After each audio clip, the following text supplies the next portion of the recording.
movie promotion as Hollywood studios battle to see who can take the biggest bite out of the summer box office.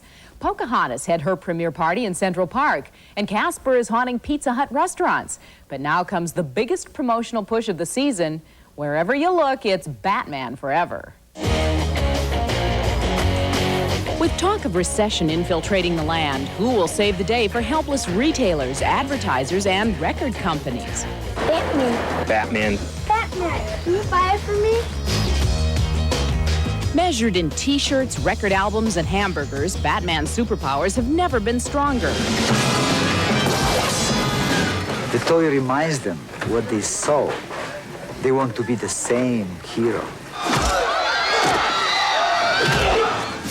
Merchandisers like Glenn Hendricks say movie products have become a giant industry, and this summer will be a vintage season. Well, it's probably going to be one of the most successful summers in recent history, and the consumer it's a smart one, and they know what's good and what's bad. And Batman, I think, is huge. I buy mostly anything Batman. John Curtis is an unqualified Batman fanatic. I really get into this stuff. I mean, Batman watch. He says movie products sell because of one thing: star power. They've hit the mark this time. I mean, Jim Carrey, what can you say? He is the Riddler. This will be the Batman, the end-all Batman.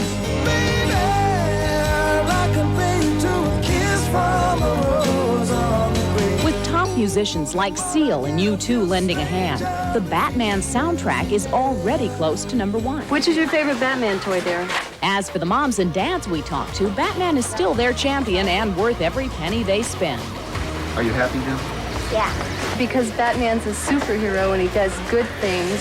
It's positive, and so if kids want to play with those kind of toys, it's a good thing. And how do you pay for all this Bat stuff? Batman checkbook, Batman checks. The creation which moves this mountain of merchandising is the movie itself, of course. And Batman Forever turns out to be a wild ride full of color, crime fighting, plus a dose of comedy mixed in. And surrounding the Caped Crusader on screen are a handful of Hollywood heavyweights.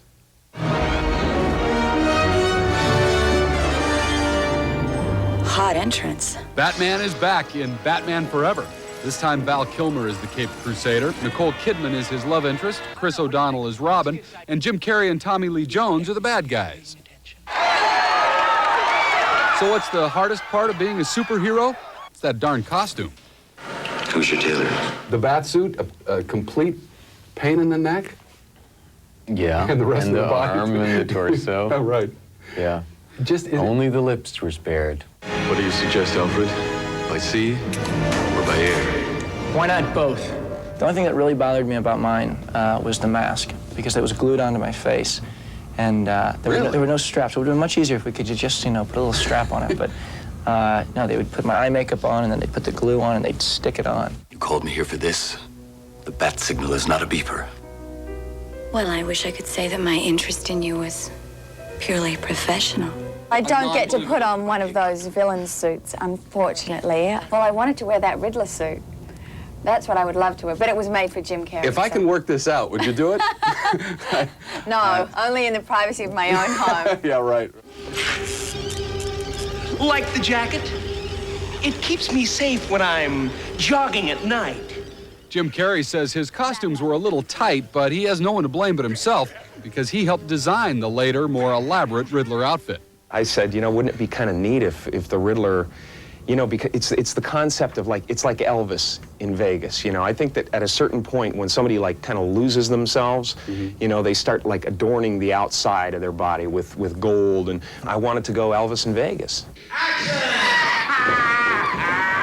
Tommy Lee Jones plays Harvey Two-Face. Half his face is made up to look grotesque, but he says the real challenge was the heavy reading that he did for the part. My research was simply to read all the comic books that I could, familiarize myself with all the various images of Harvey that there have been over the years, and I had a lot of fun preparing for this role because the only thing you can do, the only thing that I should have done, is to read a lot of comic books, and that's what I did. Of course, the advantages of being a superhero are many, including that Batmobile. So the car really works? Oh, yeah. It's got about 140 miles an hour. How fast did you get up? 160. You did not. You're Did making too. this up. Went right off the thing, off the bat odometer. Well, I'm not going to argue with Batman.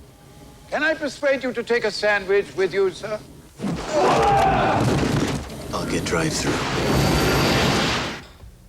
Quite a movie, and making this colossal big screen comic book cost some big bat bucks. The estimates for the production of Batman Forever, they range between $70 and $100 million. Of course, the filmmakers are betting that they're going to be able to make a good chunk of that cash over the opening weekend. Yeah, I'm sure they probably will. We're going to